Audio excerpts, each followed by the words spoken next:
e paz da parte de Deus, nosso Pai, de nosso Senhor e Salvador Jesus Cristo, sejam com todos vós.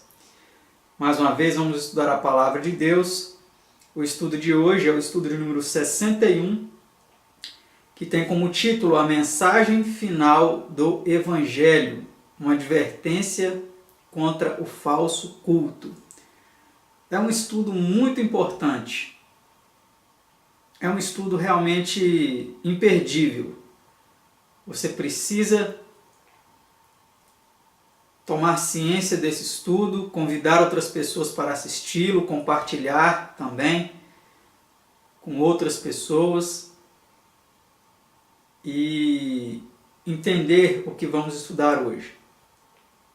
Para isso, eu convido você para se ajoelhar e orar junto comigo ao nosso Deus.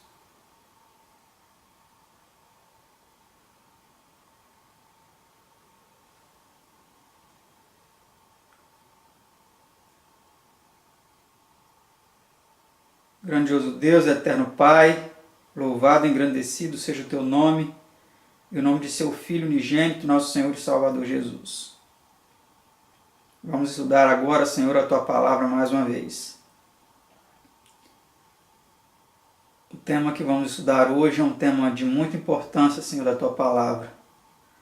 E suplicamos, Senhor, que abra o nosso entendimento, nos dê compreensão clara deste assunto, e esteja com todos os nossos telespectadores que nos acompanham agora, dando a eles a compreensão correta da Tua Palavra e força, Senhor, para colocarmos em prática os Teus ensinamentos. Te pedimos essas bênçãos em nome de Seu amado Filho unigênito, nosso Senhor e Salvador Jesus. Amém.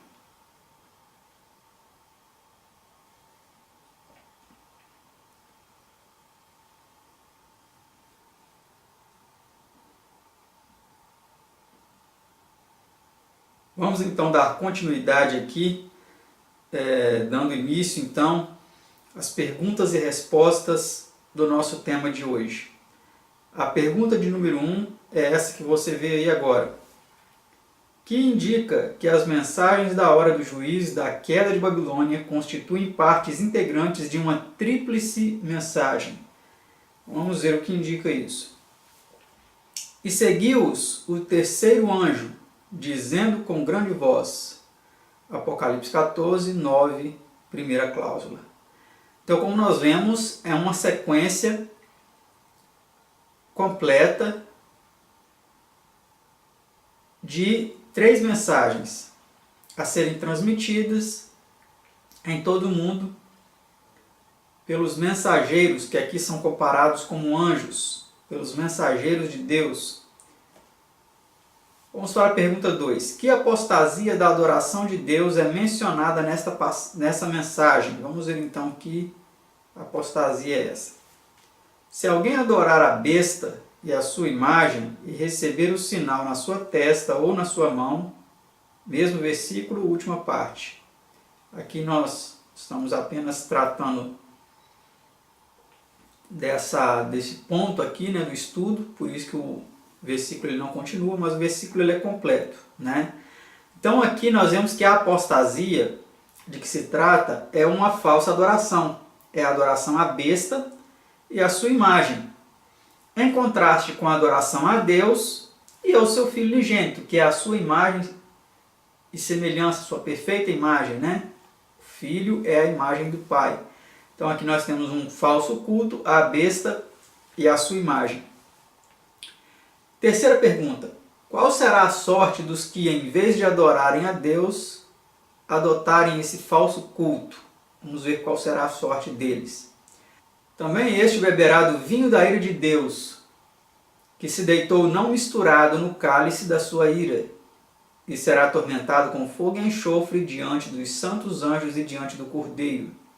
E a fumaça do seu tormento sobe para todos sempre, e não tem repouso nem de dia nem de noite os que adoram a besta e a sua imagem, e aquele que recebe o sinal do seu nome. Apocalipse 14, 10 e 11. E aí temos outras passagens. Então, pelo que nós percebemos aqui, realmente as pessoas que escolherem o falso culto, adorarem a besta e a sua imagem, incorrerão em uma punição que determinará aí a sua perdição eterna, né? Vamos para a próxima pergunta, pergunta 4. Como são descritos os que atendem a essa advertência? Aqui está a paciência dos santos, aqui estão os que guardam os mandamentos de Deus e a fé de Jesus. Apocalipse 14, 12. Então nós vemos aqui que as pessoas que atendem a essa mensagem para não adorar a besta e a sua imagem, eles são aqueles que guardam os mandamentos de Deus e têm a fé de Jesus. São as pessoas que se preocupam em guardar todos os 10 mandamentos, inclusive o sábado. E têm a fé de Jesus, ou seja, têm a Jesus como um modelo de fé. Imitam o caráter de Cristo e buscam ser obedientes ao Pai, assim como Cristo foi. Vamos para a pergunta 5ª. Que descrição é feita da besta contra cuja adoração é dada esta mensagem final de advertência? E eu pus-me sobre a areia do mar, e vi subir do mar uma besta que tinha 7 cabeças e 10 chifres, e sobre os seus chifres 10 diademas, e sobre as suas cabeças um nome de blasfêmia. E a besta que vi era semelhante ao leopardo, e os seus pés como os de urso, e a sua boca como a de leão. E o dragão deu-lhe o seu poder e o seu trono e grande poderio. Apocalipse 13, 1 e 2. Então essa é a descrição, né, de cuja besta a adoração falsa é dada uma advertência contra a adoração falsa dessa besta. Essa é a descrição dessa besta. É um tanto quanto uma descrição enigmática, não é mesmo? Aí são feitas algumas descrições que se aplicam a alguns animais, que também são citados na profecia de Daniel. Mas como nós podemos identificar essa besta? É importante nós ressaltarmos que o apóstolo João, quando ele escreveu o Apocalipse, ele estava sobre a tirania do Império Romano, tanto que ele foi exilado para a ilha de Patmos. Eles tentaram matar o apóstolo João, jogando em um caldeirão, um grande caldeirão de azeite fervente, mas milagrosamente Deus o protegeu e eles não conseguiram matá-lo. Então o que eles fizeram? Exilaram o apóstolo e profeta João na ilha de Patmos, e lá ele recebeu as mensagens do Apocalipse, inclusive esta que é dada aqui. Então, para que esse livro não fosse destruído pelo Império Romano, ele não poderia descrever essa besta como o Império Romano. Tanto na sua fase pagã, no início, que foi no contexto de João, quando João fez essa profecia, registrou no Apocalipse, o Império Romano estava sob a sua fase pagã, onde deuses pagãos eram adorados, mas João ele também descreve fatos relacionados à sua fase papal, onde o Império Romano, encabeçado pelos papas, também praticou tiranias diversas. Então nós vamos entender um pouco mais a respeito do cumprimento deste símbolo da besta no Império Romano. Acompanhe essa nota em nosso estudo aí agora em seguida. No animal surgido do mar se combinam os símbolos do 7º capítulo de Daniel, representando Grécia, Medo-Pérsia e Babilônia. As palavras blasfemas por ele proferidas, a perseguição que moveu aos santos, o tempo que lhe foi designado, Apocalipse 13, 5 a 7, mostram que esse animal, sob uma das 7 cabeças, é idêntico à ponta pequena da visão do capítulo 7 de Daniel. A Babilônia moderna, o papado, ver o estudo Reino e Obra do Anticristo, tema 54. O falso culto aqui chamado Adoração da Besta é prestar ao papado a homenagem devida a Deus somente. O sistema de religião sancionado pelo papado é o paganismo de Babilônia, Medo-Pérsia, Grécia e Roma, indicado pelo caráter híbrido da besta, Apocalipse 13, verso 2, disfarçado sob nomes e formas do cristianismo. O pontífice máximo das antigas religiões pagãs teve sucessor no Papa, que é a cabeça do sacerdócio romano, e que no exercício das suas funções sacerdotais arrebatou a mediação de Cristo e substituiu-a por um sistema de mediação humana, cumprindo assim a profecia relatada no 8º capítulo de Daniel. Ver o estudo O Substituto de Cristo, tema 55. Então, como nós vimos aí, meus amados, por que essa besta e esse falso culto se aplicam ao papado e ao seu sistema falso de adoração? Exatamente porque o papado ele herdou todo o falso sistema de culto pagão, tanto de Roma quanto da Grécia, da Babilônia, tanto que muitos símbolos utilizados aí por este falso culto, como você percebe agora nesses slides, se aplicam também aos sacerdotes daqueles tempos, se aplicam aos símbolos daqueles tempos, nos quais podemos perceber elementos de falso culto e falsa adoração ao sol, à lua, às estrelas em geral, um falso culto também a imagens de escultura, a símbolos relacionados a Dagon, ao deus peixe, né? E a várias outras situações que vêm aí então evidenciar de forma clara esse falso sistema de culto, sustentado até hoje pelo sistema papal de adoração praticado pelos católicos e também por outros povos, não é mesmo? Vamos então seguir adiante a pergunta 6 de nosso estudo, que diz assim: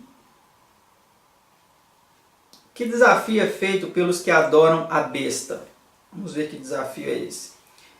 E adoraram o dragão que deu à besta o seu poder, e adoraram a besta, dizendo: quem é semelhante à besta? Quem poderá batalhar contra ela? Apocalipse 13, verso 4. Tamanho o seu poder, a sua autoridade no mundo, né? É declarado isso. Quem pode batalhar contra a besta, né? Vamos para a pergunta 7. A soberania de quem é assim reptada? Vamos ver. Ninguém há semelhante a ti, ó Senhor. Tu és grande, e grande o teu nome em poder. Jeremias 10, 6. Ver também outras passagens aí, né? Então a soberania de Deus, ela é reptada, ela é trocada, ela é de forma atrevida e arrogante, ela é tomada por esse falso poder religioso que arroga para si o direito de controlar e de comandar a fé das pessoas e o que elas devem acreditar, né? Podemos dizer assim. Vamos para a pergunta 8. Que especificações do homem do pecado são assim plenamente satisfeitas? Ninguém de maneira alguma vos engane, porque não será assim sem que antes venha a apostasia e se manifeste o homem do pecado, filho da perdição, o qual se opõe e se levanta contra tudo que se chama Deus ou se adora, de sorte que se assentará como Deus no templo de Deus, querendo parecer Deus. 2 Tessalonicenses 2, 3 e 4. Então nós vemos aí o atrevimento, a arrogância de suas pretensões, querendo atrair para si a honra devida somente a Deus, não é mesmo? Pergunta 9. Que deu Babilônia a beber a todas as nações? A todas as nações deu a beber do vinho da ira da sua prostituição. Apocalipse 14, verso 8.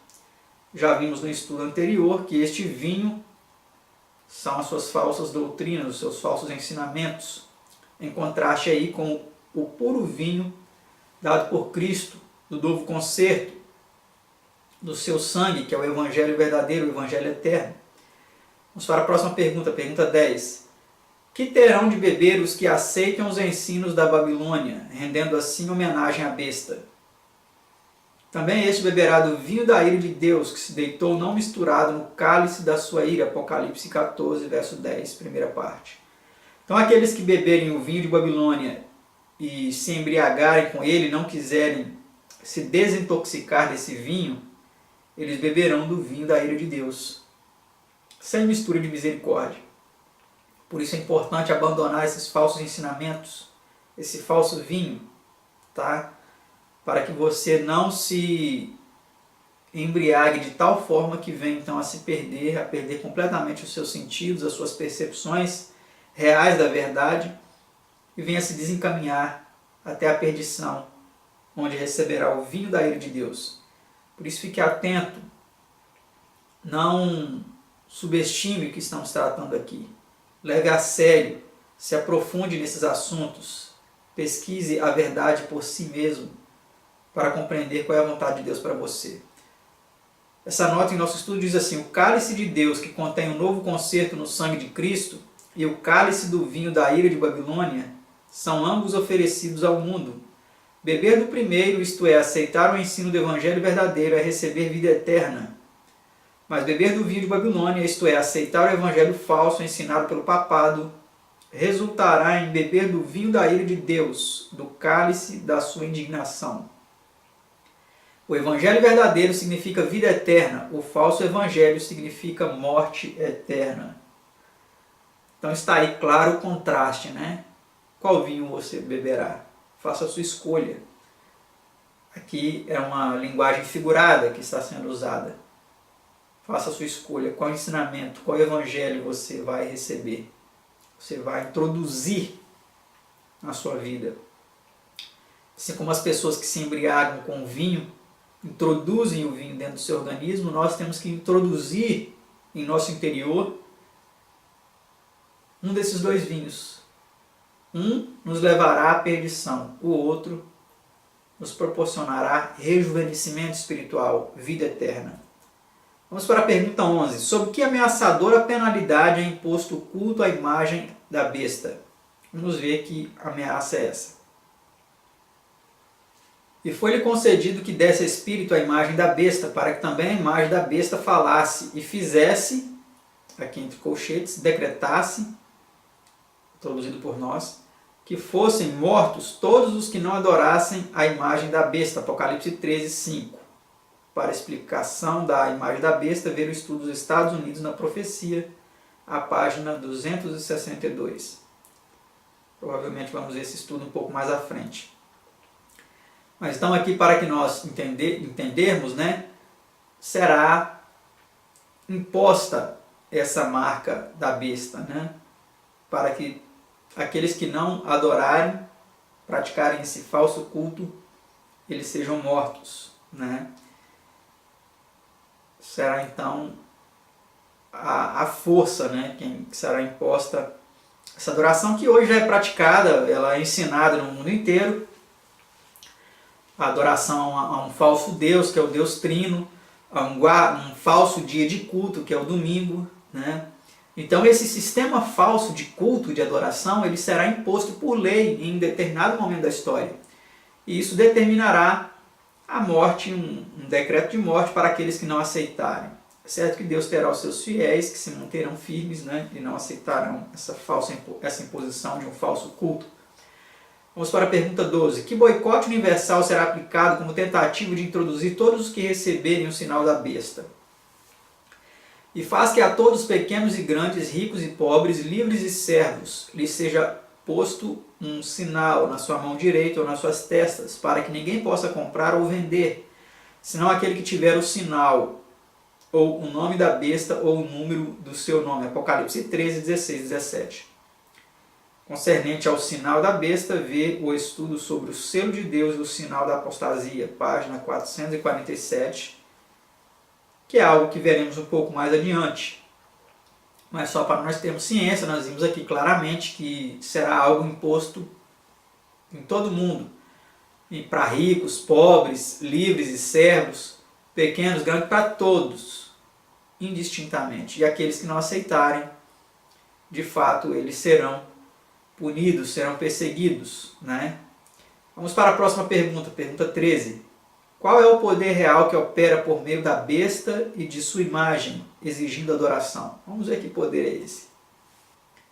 E o dragão deu-lhe o seu poder e o seu trono e grande poderio. Apocalipse 13, 2, última parte. Então nós vemos aí que quem está por detrás de tudo isso é o próprio Satanás, é o dragão.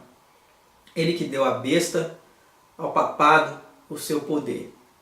É ele que está por detrás de todo esse falso sistema de culto.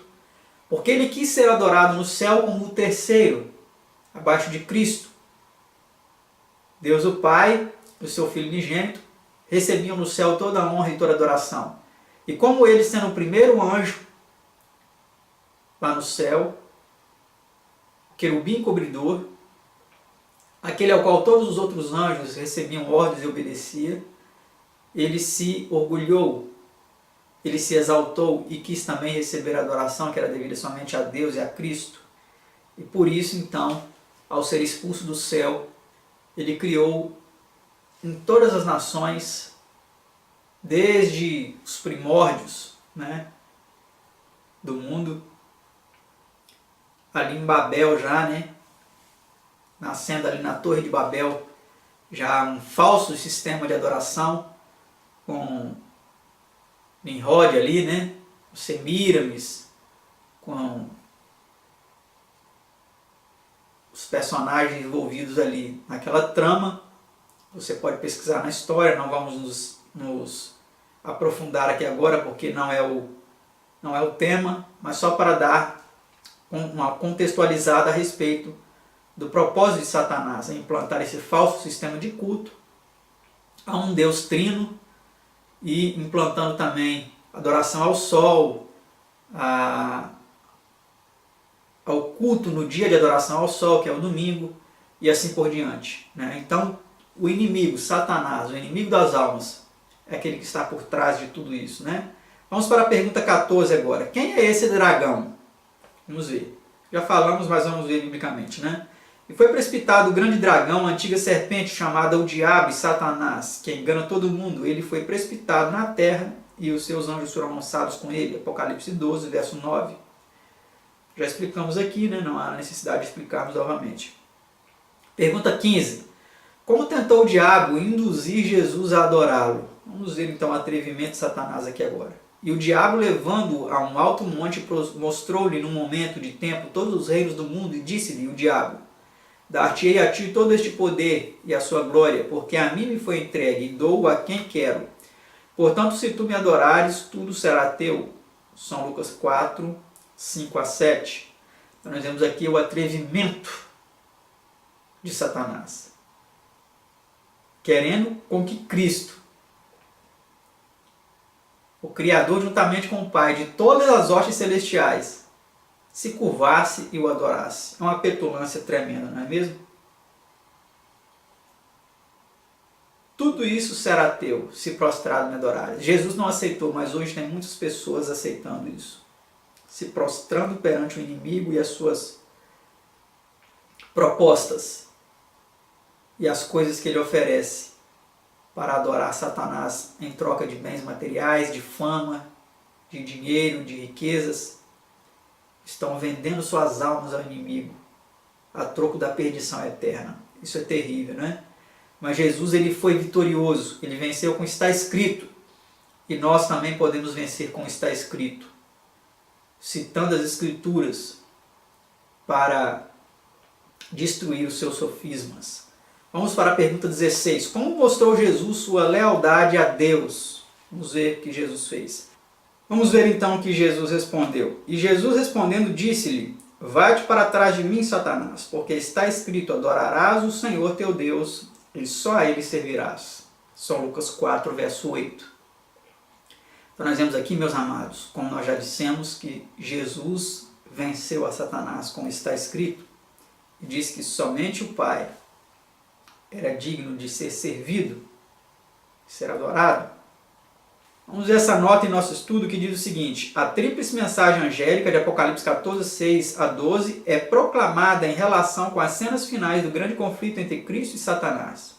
Lúcifer procurou pôr-se no lugar de Deus, Isaías 12, 12 a 14, e tomar para si a honra que é devida a Deus somente. A prova final é quanto aos mandamentos de Deus. Os que reconhecem a supremacia da besta, prestando obediência à lei de Deus, mudada e violentada pelo papado, quando o exemplar verdadeiro foi claramente definido, adorarão e assim fazendo a besta e sua imagem receberão o seu sinal. Tais pessoas tomam o lado de Satanás em rebelião contra a autoridade de Deus. Então está claro aí, né, quem as pessoas adoram quando eles adoram um falso sistema de culto, quando eles aceitam uma lei adulterada, como foi a lei de Deus adulterada no catecismo católico. Eles estão adorando o próprio Satanás, quando eles obedecem essas regras adulteradas, esses mandamentos adulterados. Vamos para a pergunta 17. Quantos cederão aos reclamos do culto à besta? E adoraram-na todos os que habitam sobre a terra, esses cujos nomes não estão escritos no livro da vida do Cordeiro que foi morto desde a fundação do mundo. Apocalipse 13, verso 8. Nós veremos aí que todos, né? Uma pequena parte não vai aceitar. O resto, aqui não vai ter meio termo, não vai ter os indecisos, não vai ter aqueles que vão tirar o corpo fora. Todos vão adorar ou se manter do lado de Deus. Só haverá dois grupos. Vamos para a próxima pergunta, pergunta 18. Na mensagem da hora do juízo, a quem são todos chamados a temer, glorificar e adorar? Vamos ver. Dizendo com grande voz, temei a Deus e dai-lhe glória, porque é vinda a hora do seu juízo, e adorai aquele que fez o céu e a terra e o mar e as fontes das águas. Apocalipse 14, verso 7. Então, como vimos aí, meus amados, nós somos chamados a adorar realmente aquele que é digno da nossa adoração, o nosso Criador, aquele que fez o céu, a terra e o mar e as fontes das águas. Esse Criador também é apresentado no quarto mandamento da lei de Deus, quando você vê exatamente essas palavras que aparecem aqui em Apocalipse 14, verso 7. Lembra-te do dia de sábado para o santificar. E continua dizendo, né, e mais à frente no mandamento diz assim: porque em 6 dias fez o Senhor os céus, a terra e o mar, e tudo o que neles há, e ao 7º dia descansou. Então, este Deus de Apocalipse 14, 7, é o mesmo Deus que instituiu na semana da criação o sábado como o dia de descanso.